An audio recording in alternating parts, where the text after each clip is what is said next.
Really exciting. I think one of the most exciting panels I think I would have moderated. So, good afternoon, everyone. Good morning, rather. No, good afternoon. I prepared it that we were starting at 11:30. So, good afternoon to all. So, from meme to mill, how Gen Zs are rewriting fashion supply chain. How many of you Gen Zs are here? How many of you are millennials over here? How many of you get influenced by Gen Z trends more? It is a millennial. So, see, Gen Z is, it's not a generation for us. I think Gen Z needs to be considered as someone who's inspiring trends rather than just buying trends or buying new fashion. Gen Zs are the one which is a movement. It's not a generation for us. It's typically a movement which has happened and transitioned from just being people born in certain age group, but people who are actually impacting every element. So why is supply chain not going to be impacted? So just to give you some stats, we'll start with some boring stats. By 2030, in India, Gen Z is going to drive almost 1.3 trillion consumption. Sorry, global. 1.3 trillion. They're going to drive. They're not going to buy. They're going to drive. So I always say in all my panels that Gen Z are not really rich. They're poor. Because Gen Z are still young, the disposable income is far better with other generations. But they are the ones who will be driving this trend. And in India alone, we are going to see around 70 to 80% of fashion trends being discovered via the Gen Z lens only. And it is through social media. It is through content. So it will not be through choice, it will be through what they see on social. And that's the reason today, with both of you, Neel and Harsh, the idea is to understand the consumer for you guys, because everything starts there.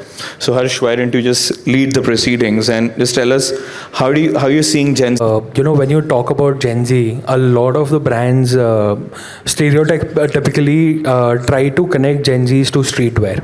Yeah. But what we've done different at the Bear House is that we don't consider Gen Zs as a streetwear. We consider it as a mindset. Now, what it benefits us is that we understand what the Gen Z requires. I mean, they discover fashion through Instagram. So I think today the younger generation has stopped being influenced by actors or the celebrities of yesterday. They've stopped influencing the Gen Zs in terms of fashion. It is more a bottom-down approach where people like us, people like the common creators, the influencers who set trends, who discover trends, and in fact, I feel that even Gen Zs are not chasing trends. Trends are chasing Gen Zs in today's modern age, where with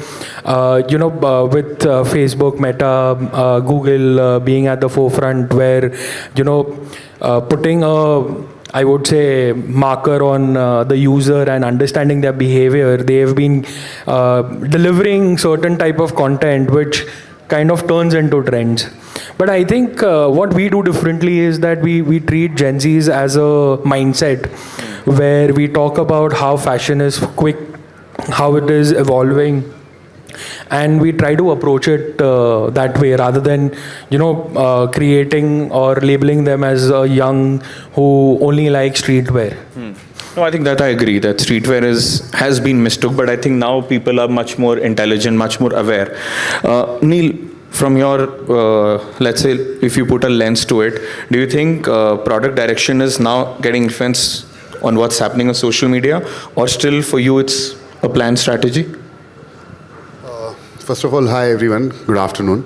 So at Banana Club, we try and balance. We don't go only with the Gen Z fashion or what is selling on social media.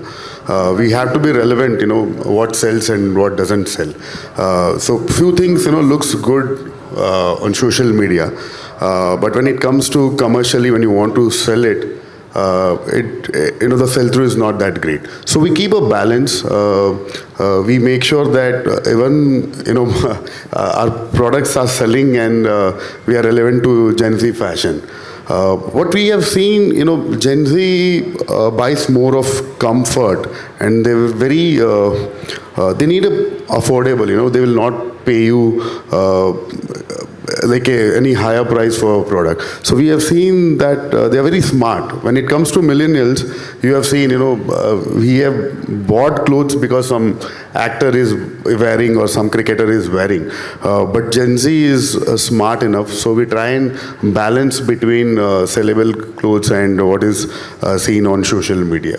So any direct example, maybe you've seen a meme or a reel or anything which is like a cultural movement which is translated into an actual product demand for your brand or for your brand, either of you? So I'll give you an example of these loose fits, which are very much in trend right now. But our data says still, we have highest seller as a slim fit pants. So, there we see, of course, we do have drops of baggy fit or loose fit and all, but still we make sure that we have the slim fit comfort pants and all also keep coming in our collection. Harsh, for you, anything? I think it's a very different ball game for us, where the Bear House stands for timelessness and minimalism. We don't kind of chase trends because our core aesthetics is keeping things simple, and I would say, are targeting the Monday to Friday 9 to 9 of a men's wardrobe. So for us, it's more about how the Gen Zs I'll tell you, Gen Zs are people who have reach that age where they have just started going to office, they've just started their corporate life or salaried life.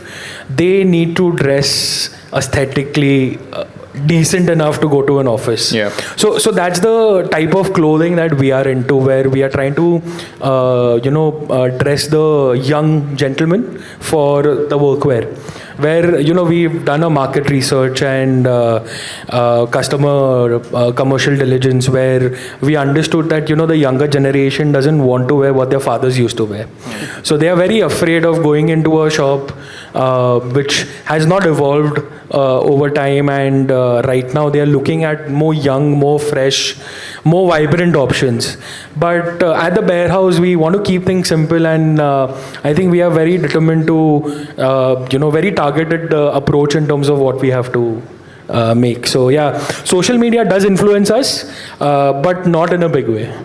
But is it safe to say that Gen Z is typically not really searching for fashion anymore? They are actually discovering it through content? 100%. As I said in my opening as well, that today, looking at Meta, the way they have targets, the way they kind of, put data across to you, Gen Zs are not chasing trends. In fact, the trends are chasing the Gen Zs. So, showing them that again and again over a period of time, they tend to, catch up to that trend, and then it becomes fad, and then, yes. So technically, retail is no longer the demand engine. It's gone very differently altogether, with content taking leaps and bounds. See, with content, you can attract consumers, to buy your product. But again, if you want to make the second purchase, then you have to be relevant to the audience what you're catering. So imagine if you have a positioning that you're only catering Gen Z, then that's the way you show the content. But at Banana Club, we make sure that we are balancing between Gen Z and millennials. So we make sure that the clothes are relevant to the audience, and we only don't chase through the content or जो trend में दिखा रहे हैं उसी के पीछे नहीं पड़ते हैं. We make sure that we again balance it. Now let's come to one of the biggest shifts which we have seen in this is speed. Speed has become a big challenge, or it's an opportunity. We can call it anything. So, for example, Gen Z is engaging. Now, since the topic is Gen Z, but I would say all consumer generation are now engaging fashion with content a lot. So, that engagement is happening on a daily basis. It's not dependent on a movie coming in, as you rightly said. So, the window between trend discovery and trend fatigue is actually shrinking. So, we are not just competing with brands, you're also competing with what's going to be next on social, right? So how does that change? So how fast are brands expected to react today? Neel, if you can start. And what does it realistically mean for the supply chain? See, as I said again, if you're trying to cope the speed of fashion and you're trying to compromise on the quality, then again you're doing a wrong thing. So we at Banana Club, we make sure that, of course, we chase fashion, at a speed. We make sure that we have a drop. And again focus on a quality thing, because at times to just catch up that speed, you compromise on a quality, you just want to launch it. But we don't do that. We make sure that our quality is never compromised even in our speed. So speed, one comes in a fashion, then again comes in a delivery. Again, the speed, today the delivery is very important. If you're not giving up a delivery in same day or next day. 10 minutes now. Yeah, nowadays Talk about 16 10 minutes, 30 minutes, I don't know, like last में ऐसा होगा घर पे आके पहना के चला जाएगा. But yeah, that's the power of speed. So of course you have to make sure that you are delivering at a speed level. Fashion can be compromised, I feel. Like, even if you're late by 10, 20 days or 30 days, it will not make that much of difference. But delivering speed is very important these days. But when you try to be fast, Harsh, what breaks first? Design, sourcing, or production?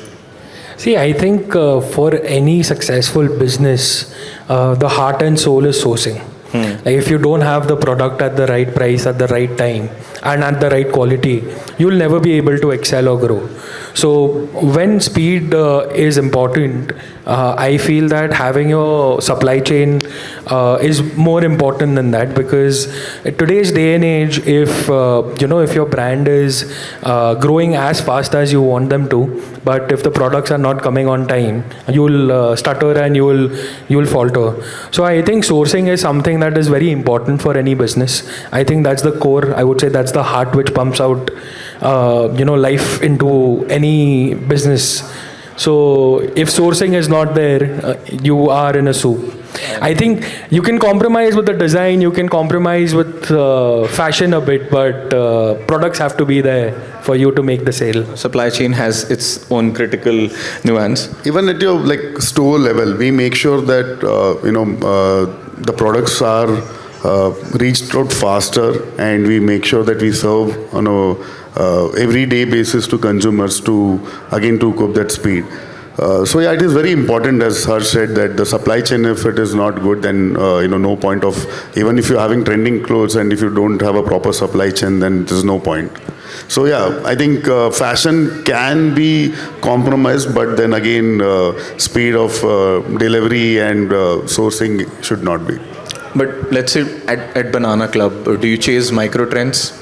Yeah, yes, we do chase micro trends. But do you choose to also ignore some?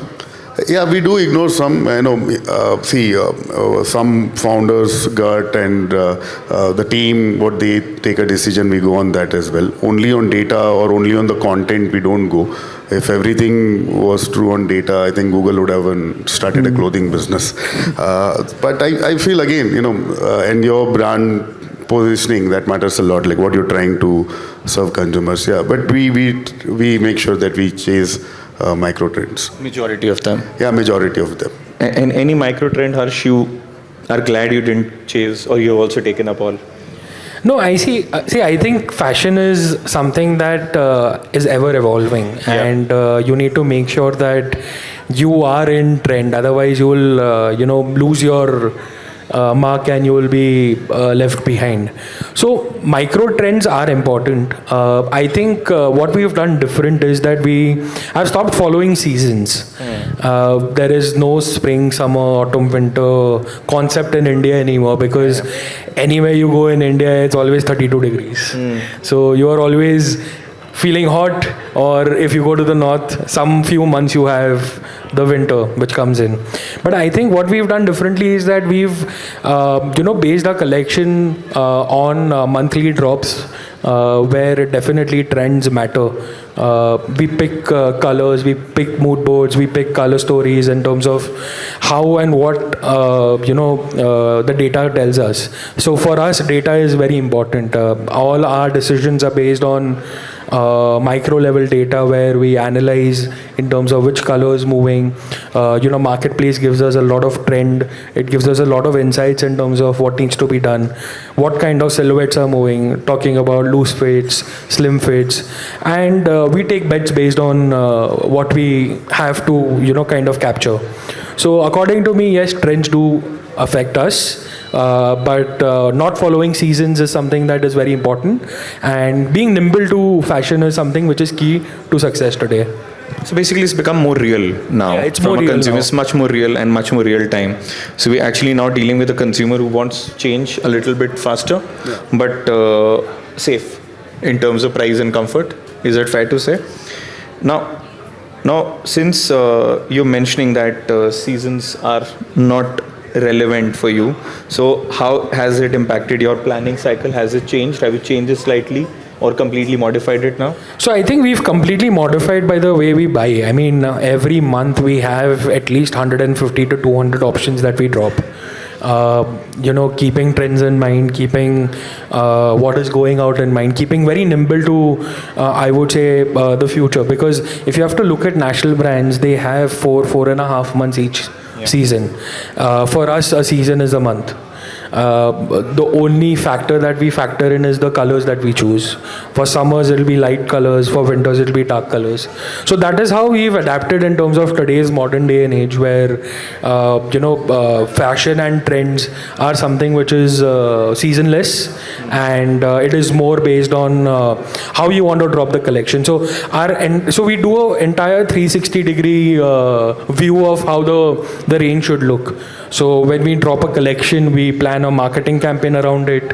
After planning a marketing campaign, we plan a launch around it. With that launch, we have enough social coverage, enough PR talking about what we've done. So every month, we try to drop at least two or maybe one and a half collection, so that it keeps on, whenever customer comes back to us, they always have something fresh. They always have something new to look at. And I mean, that's how you increase your repeats, right? You only got so much kitty if customers who shop online. So might as well make the most of it. Neel, I'm assuming you're also in favor of smaller drops? So we have more impatient consumers than warehouse. So every week our consumers expect us new styles and new drops. So at Banana Club we make sure that every week we launch 15 to 20 styles new. So because again, as he said, these days the season, a decade back, I still have an example. I went to a shop at one of India's brand, and then I saw the same collection he had 3 months back, and I came back, and that's how we actually got into fashion. Like, why we have to wait for 3 months to get into fashionable clothes if you want to change. So we make sure that the pain we know, because these days consumers have different clothes in a day. If you see from morning to evening, he'll have 3 different changes, from his gym wear to office wear to a evening lounge wear. And on a weekend, he'll be traveling and taking a break. So we see in a week time, he has multiple and different kinds of clothing. From an occasion, might be a wedding or something. So that's the trend we have seen in new age consumers, and they are very impatient. They don't wait for a season or a month and all for the fashion. So we make sure that every week we change our fashion, and we make on a very minimal quantity. And again, we have this leverage of checking data and working on it. As Harsh said, that even we closely watch on what is selling, what colors, what fit, and that's actually helping us to scale faster. And we make sure that in future we drop every day something new. That's our target. I was about to ask you as a follow-up, but you mentioned that already, because there is going to be an inventory risk in this model, because reacting fast means you can also have a chance or a risk of overproducing fast. How do you manage that? So, of course, we are going through that process. But again, we have seen, these days the best part is you have first your offline store, then you have your website parallelly, and then you have marketplaces and multiple brands from Myntra, Amazon, Flipkart. And these days you have quick commerce brands like Slake, Not Now. Even they are helping us to liquidate our stock faster. And with that, now again, there are new quick commerce who are coming, who will deliver in 30 minutes, and they're promising that they will liquidate your broken sizes and all. So I'm sure that will not be a future challenge if you're working more with data and you're dropping smaller MOQ. So I'm sure that that will solve our problem. Do you think because of these smaller MOQs, Harsh, why don't you throw some light on this? Do your vendor relationships also change, or they've evolved because they are used to working in a very different structure? No, I think today's vendors have understood the need of the hour, and they've also adapted the hybrid way of working. In fact, we've got one of the vendors here who makes denim for us, Blueback. They, have this unique technology that has come in where, they can wash as low as 10 pieces. Yeah. And that is how our entire denim collection is going to come out. They've got a sustainable plant where we're going to use making small drops, make dedicated collections based on what we want, and then look at how the trend is, how the sales have been for those collections, and then replenish it. So I think today all the factories, all the suppliers are aware of how the industry is changing. We work on width rather than depth, because see, for us, we don't call ourselves fast fashion, but the way we work is very fast fashion. Dropping 150 to 200 styles every month is not easy, and if you have to buy 1,000 pieces of every color, every size, it becomes impossible for us to manage inventory. So always we do smaller collections. We do we buy fabric because fabric has MOQ, but we don't utilize the entire fabric in one go. We drop 400 pieces, we see how the sales are, and then replenish it based on the rate of sale. So yeah. But since this model, I would still call it a very imperfect model, but there are going to be certain trade-offs. While this Gen Z influence trends, they are still looking brands to be more authentic. So it's a challenge to stay true to your identity and also keep reacting to trends. So Neel, in this, if I ask you, what's your biggest compromise?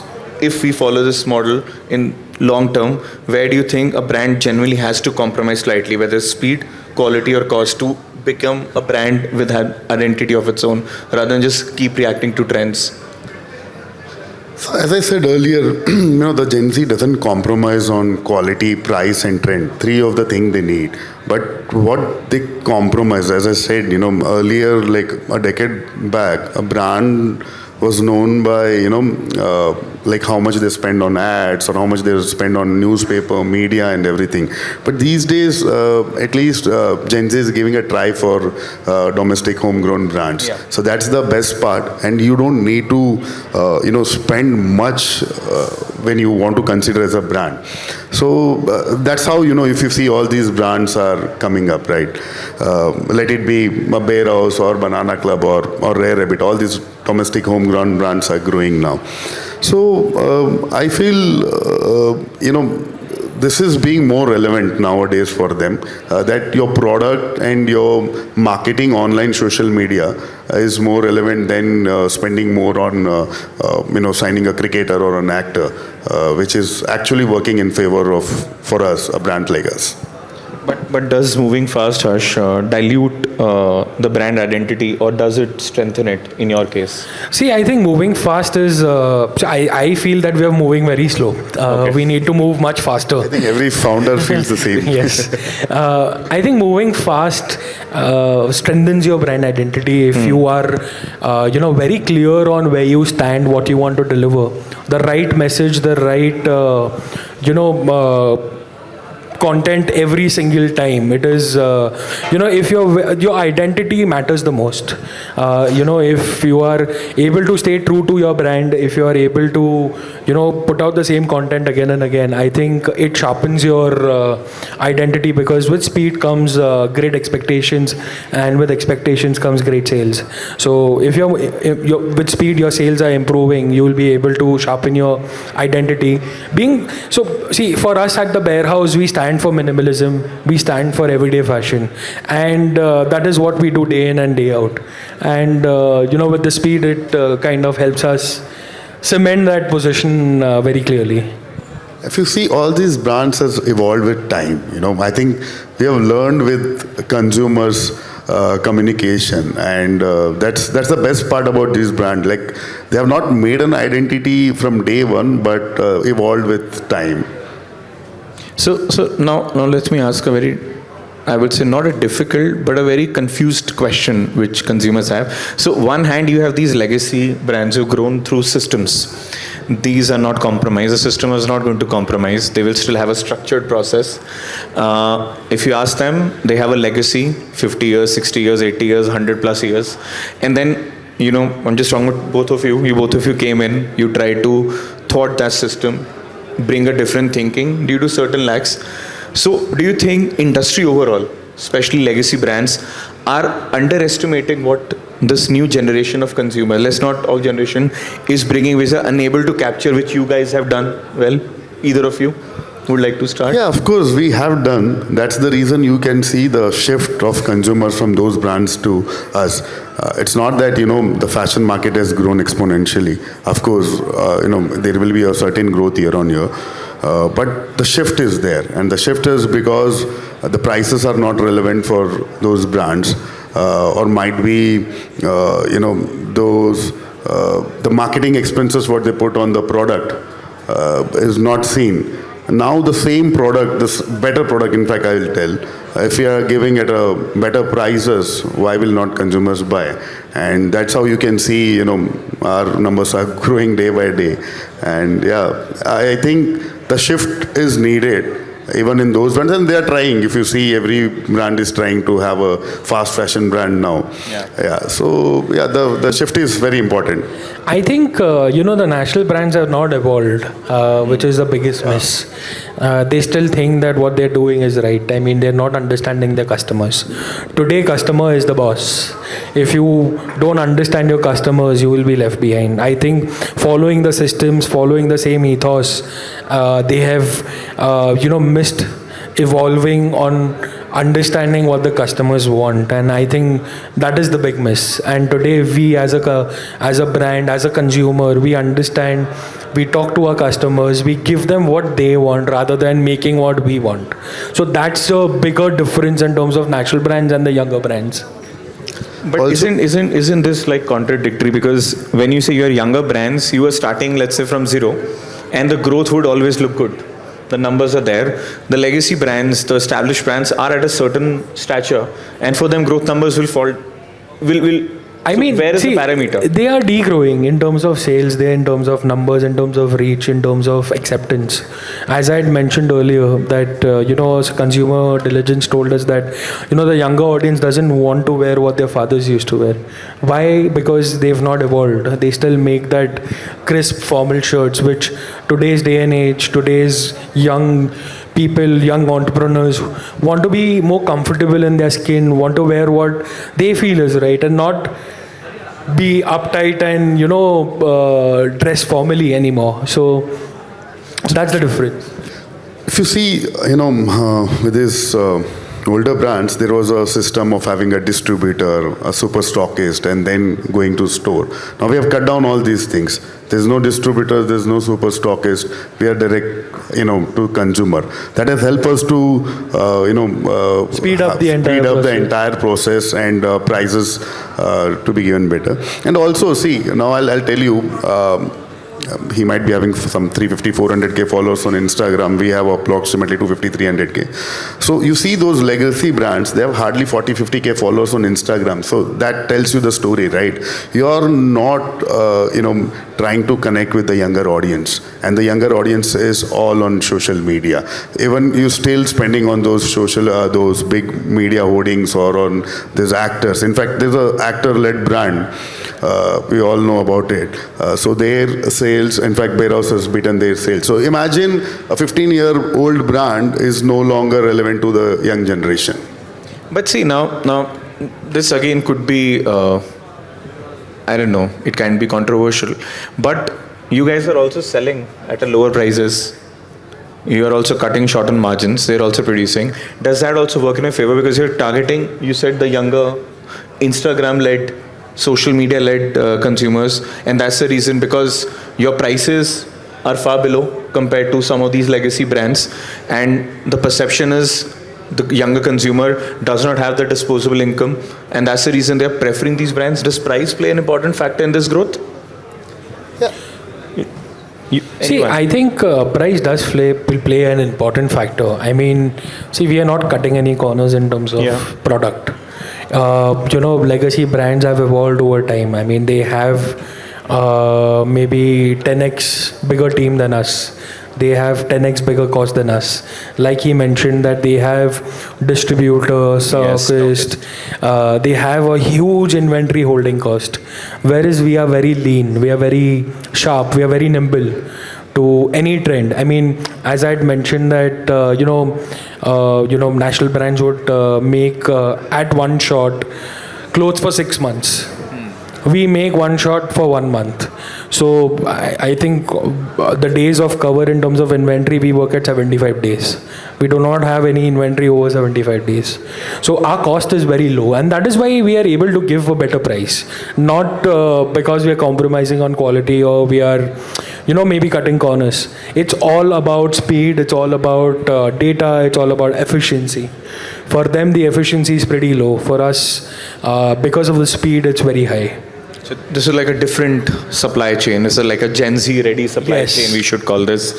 Sorry, Again, Neel, we are not compromising on quality, and I think we are cutting down the prices. We have this leverage of, as I said earlier, you're not spending much on, these big marketing spends, and that cost we are supplying, that benefit we are supplying to the consumers. And that is helping us to gain the attraction. And as I said again, now if you see, no one wants to wear clothes multiple times. That lifespan has become very short. Like people wants to wear it maximum 5 to 10 times. No one wants to repeat because of, thanks to social media, we all want to post pictures and we don't want to repeat those garments. That has actually helped the men's segment to scale such faster. So yeah, I feel all these things, keeping in mind, these brands have grown, and those legacy brands are still with that thought process that people will come and buy. I'm sure few millennials will be buying, but even we can see a lot of shift happening from this millennial. Even they want to look young, right? So they are coming and spending in stores time. So if you have to give advice, one advice each to brands in general, not legacy, all brands in general, what they need to do or build urgently to scale up to this new supply chain model, I would say. I'll say hire a young team, so that young team will automatically tell you what to do. Because even, I see, now I've started hiring a lot of young people and they keep pushing us, sir, this doesn't work, that works. These days, the younger generation connects to these kind of things. And we try and mold. But with legacy, few founders I have met, and they're very, those Lala thought of process what they have. And they're very rigid to make that shift. So I feel if you really want to have that change, hire a young team. I've been to one of a founder's office, and I've seen most of them in their team were plus 40. So that made me feel कि यार अगर आपके team में ही सब plus 40 तो आपका mind वही हिसाब से काम करेगा. And that's when I made sure that my team is younger than me, so it's like relevant to the fashion what I'm trying to sell. But they also cost less.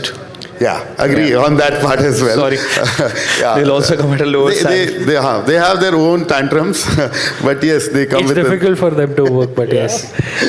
Okay, so we have overshot time, but we can take 5 minutes. So it will be more like a rapid fire, just one line each, if you can ask me. So what is one thing, Harsh, if you say, which brands are overdoing in the name of Gen Z? I think marketing, spending too much on Meta, running a lot of ads.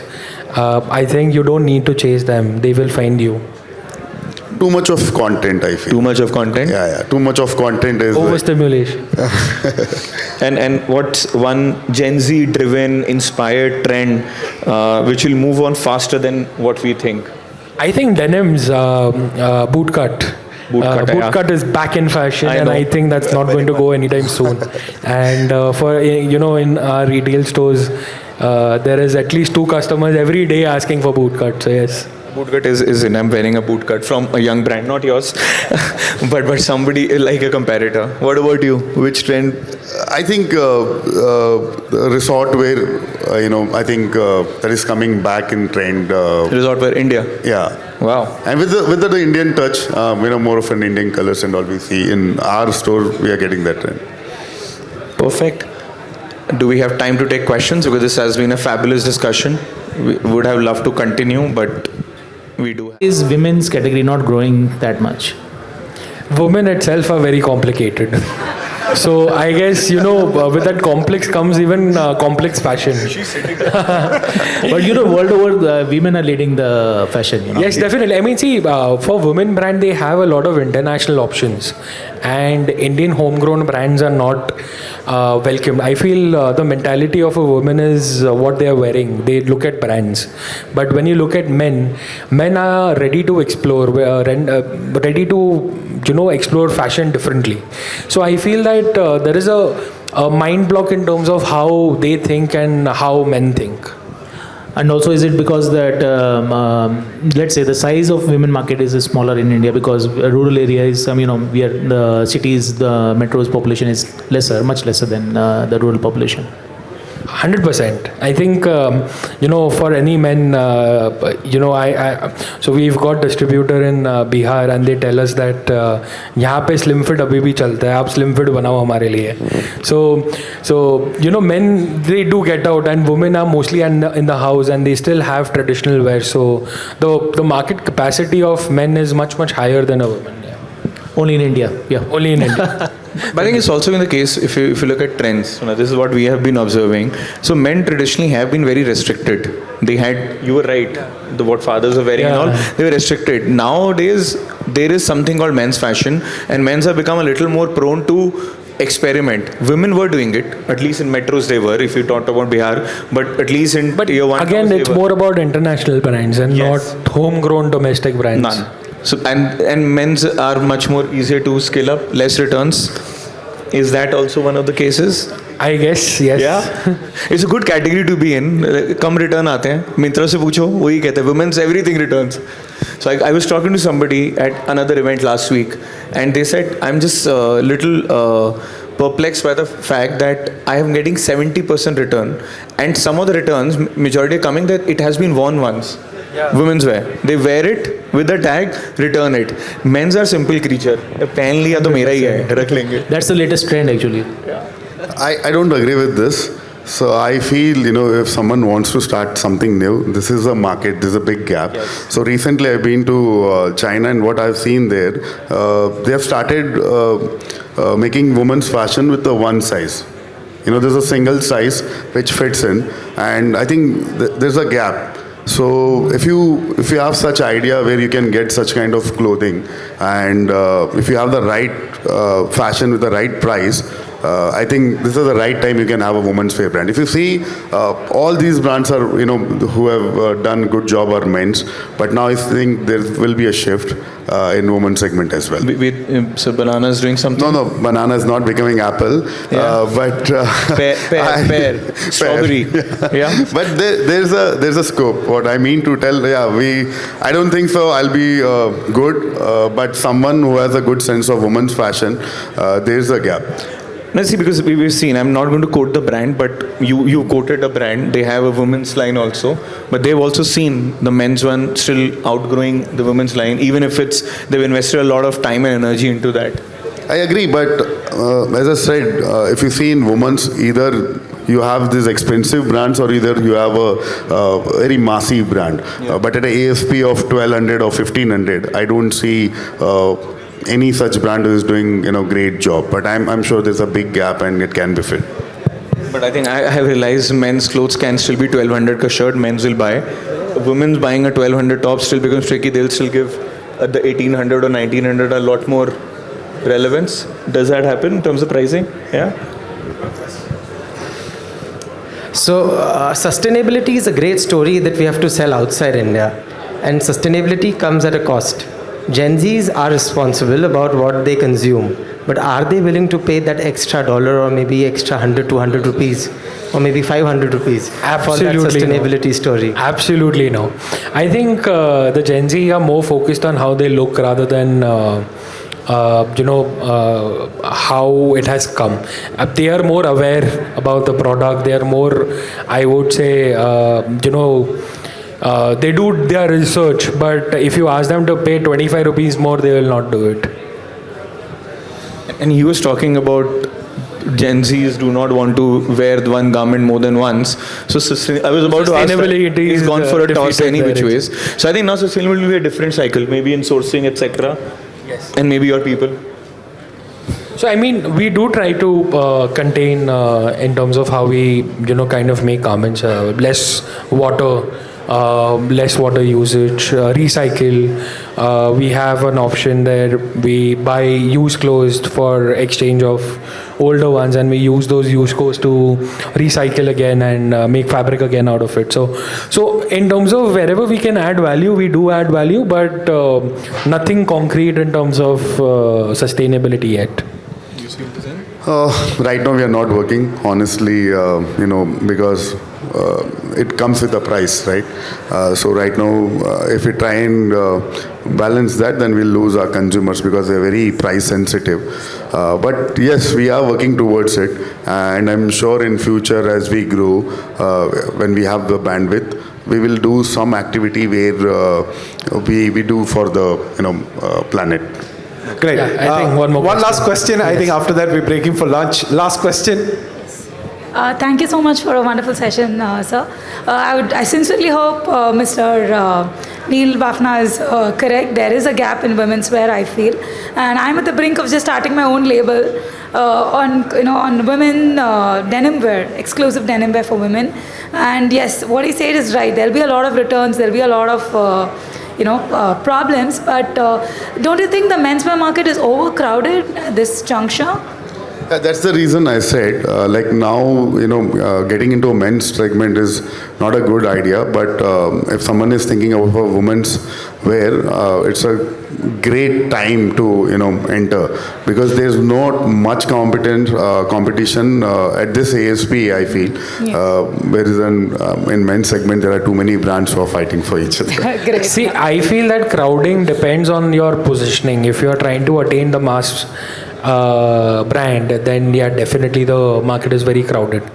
But if you find the right moat, if you find the right differentiator, and if you find the right niche for your brand, I think no market is crowded, because there is an ever need of evolving. There's an ever need of how people look at fashion, how people look at new designs. So you need to be differentiated. You need to have your own standing, and you need to create your own positioning to be standing out in the market. Yes. Otherwise, you will always feel you are entering a crowded space. Exactly. And in terms of positioning, do you think a sustainable denim brand is better than any denim brand? Like, for example, Freakins. You've heard of the brand Freakins, right? It's an upcoming denim brand based in India. But it doesn't talk anything about sustainability. It's only about the mass market in terms of the pricing point is very adequate. So what do you think? What's your thought on that?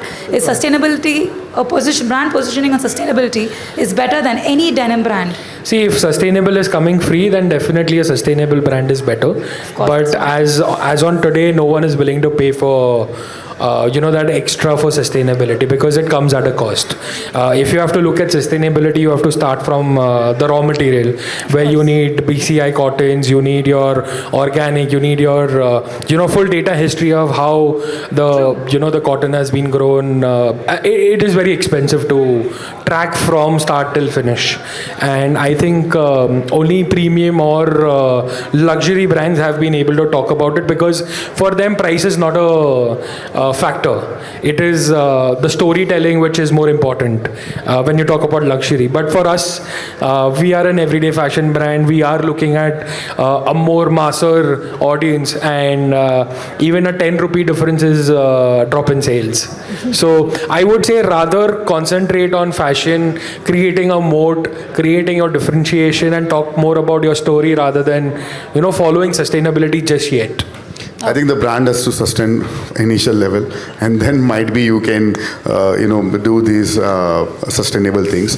At least, at 200 CR, 300 CR level, you have to sustain yourself, and then might be you can start working on sustainability. See, I'm the only non-brand person. We're just giving Gyan over here. So I'll give Gyan, but see, frankly, if you look at any brand, sustainability, it's been a marketing buzzword. It became integrated into systems. They have been sustainability policies by global. But eventually, if you look at ground reality and you look at the domestic market, we are still being driven by a younger audience who is price sensitive, and younger audience who is aware about sustainability. Will they stop buying if a brand says that हम 300 style लेकर आएंगे एक हफ्ते में? When you're doing that, you by default are crushing the overall goal of sustainability. So it's about the consumer. They are aware. Are they willing to pay 10 rupee extra? No. So it's very difficult for a sustainable brand to sustain their operations. So it's a good thought, and probably a LV or a Prada or these guys can afford to do it right now, or a very large scale. But if you're starting small, you, as he said, is absolutely right. It is important for you to be sustainable as a brand, as a business, then think over it. And there have been multiple failures in this segment. I mean, as a consumer, if we study consumers, whatever research we do at our organization, trying to understand the consumer forecast, everybody is aware about sustainability, and everybody starts answering. If you ask people over here, will you buy a brand which does well for the environment? They'll say yes. But when they go into the store, price becomes an important factor. How the garment is looking on them becomes a factor. Shirt है, fabric एक हफ्ता चलेगा, मैंने एक हफ्ता ही पहनना है. I will buy another one because वो मुझे 1200 का मिल जाएगा. So that will always be there. So the audience is very, very weird when it comes to surveys, but very, very different when it comes to practical buying for it. So be aware if that's the goal for you. Thank you for all the gyan. Thank you, sir. Thank you, thank you. Thank you. All right, with that, can we call a big round of applause for the panel, please? Now, what do you call a good panel? This is what